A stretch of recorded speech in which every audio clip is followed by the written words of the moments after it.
Chunduru police station మలయాళంలో మంచి విజయం అందుకొని ఇప్పుడు తెలుగులో ఆహాలో స్ట్రీమింగ్ అవుతుంది.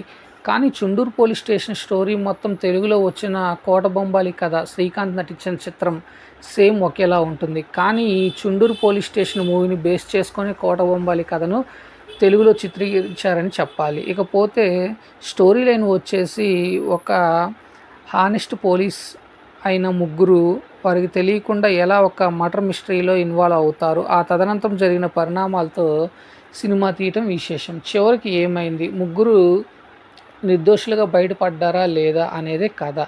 ఇక ఈ చుండూరు పోలీస్ స్టేషన్లో పోలీస్ వారి డ్యూటీని పొలిటికల్ రాజకీయ నాయకులు ఆర్డర్తో వారి డ్యూటీ అనేది ఉంటుంది అనేది బాగా చూపించారు. అలానే పోలీస్ ఆఫీసర్స్ కూడా ఒక సాధారణ ప్రజలతో సమానమే. వారిపై ఎలాంటి అలిగేషన్స్ వచ్చినా వారు ఫేస్ చేసే ప్రాబ్లమ్స్ను బాగా చూపించారు.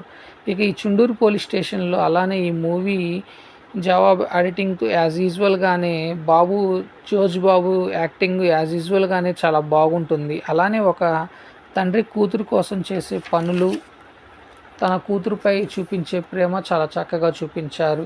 ఇక ఈ Chunduru police station investigation police ఆఫీసర్గా ప్లే చేసిన లేడీ పోలీస్ ఆఫీసర్ క్యారెక్టర్ చాలా చక్కగా మెప్పించారు. అలానే ముఖ్యంగా పొలిటీషియన్స్ అండ్ పోలీస్ మధ్య ఉండే బాండింగ్ మరియు వారు ఒకరికొకరు చేసుకునే హెల్పింగ్ చాలా బాగా చూపించటము, అలానే రియలిస్టిక్గా చూపించడం ఉంటుంది. ఇక అలానే పొలిటీషియన్స్ ఓట్ బ్యాంక్ కోసం చేసే పనులు, వారు పడే అవస్థలు బాగా చూపించారు. బ్యాక్ అండ్ ప్రాసెస్లో ఈ Chunduru police station story line ఒక మంచి పొలిటికల్ డ్రామాగా ఉంటుంది. Thank you friends. నేను మీ నషరుద్దీన్.